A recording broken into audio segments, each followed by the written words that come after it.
வணக்கம். இப்பொழுதுள்ள மனிதர்களுக்கு 4 முக்கிய பிரச்சனைகள் இருக்கிறது. ஒன்று தூக்கம். தூக்கம் பல பேருக்கு வருவதில்லை, சரியான தூக்கம் அமைவதில்லை. இரண்டாவதாக படபடப்பான ஒரு வாழ்க்கை முறை, ஆங்ஷியஸ் அப்படின்னு சொல்வார்கள். ரொம்பவும் படபடப்பாக அதிகமாக மன அழுத்தத்துடன் ஒரு வாழ்க்கை முறை இருக்கிறது. மூன்றாவதாக அவர்களுக்கு பருமன், எடை, உடல் அமைப்பு, இதை பற்றிய ஒரு பிரச்சனைகள் அதிகமாக இருக்கிறது. நான்காவதாக உடல் நலம் இல்லாமல் இருப்பது. இந்த 4 விஷயங்கள் தான் இப்பொழுது மனித குலத்தை ஆட்டி படைக்கிறது. இதை பற்றி யோசித்து கொண்டிருக்கும் போது இந்த ஹீலிங் மெத்தட்ஸ் என்று சொல்வார்கள், அதாவது ரைக்கி, இது மாதிரி நிறைய ஹீலிங் மெத்தட்ஸ்லாம் கேள்விப்பட்டிருக்கோம். அதில் ஒரு புதிய விஷயத்தை நான் தெரிந்து கொண்டேன். இதை உங்களிடம் பகிர்கிறேன்.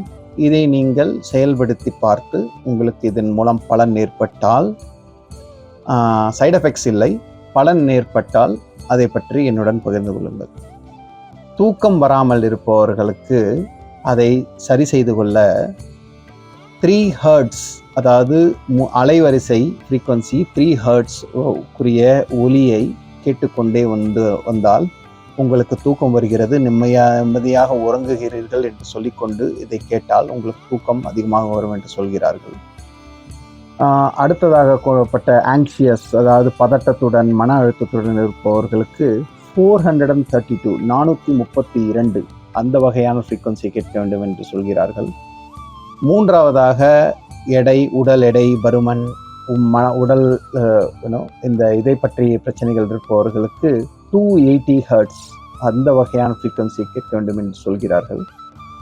அந்த ஒலியை நீங்கள் அடிக்கடி கேட்டுக்கொண்டு வந்து அதன் மூலம் நீங்கள் சரியாகிறீர்கள், உங்கள் உடல் எடை குறைகிறது, உடல் ஆரோக்கியமாக இருக்கிறது என்பதை நீங்கள் அடிக்கடி நீங்கள் சொல்லிக்கொண்டே இருந்தால் கட்டாயம் அது நடக்கும் என்று சொல்கிறார்கள். கடைசியாக இந்த உடல் பிரச்சனைகள், அதற்கு 528, அதாவது 528 இந்த அலைவரிசைக்குரிய ஃப்ரீக்வன்சி விஷயத்தை கேட்டால் உங்களுக்கு பிரச்சனைகள், கவலைகள் இதையெல்லாம் களைய இது உதவும் என்று இந்த விஷயத்தை சொல்கிறார்கள். கூகுளிலோ யூடியூபிலோ இதை நீங்கள் தேடி இந்த ஃப்ரீக்வன்சிக்குரிய ஒரு சத்தத்தை கேட்டு அதை சில நாட்கள் கேட்டு உங்களுக்கு இது மாற்றம் தருகிறதா என்று பகிர்ந்து கொள்ளுங்கள். செய்வோமா? நன்றி.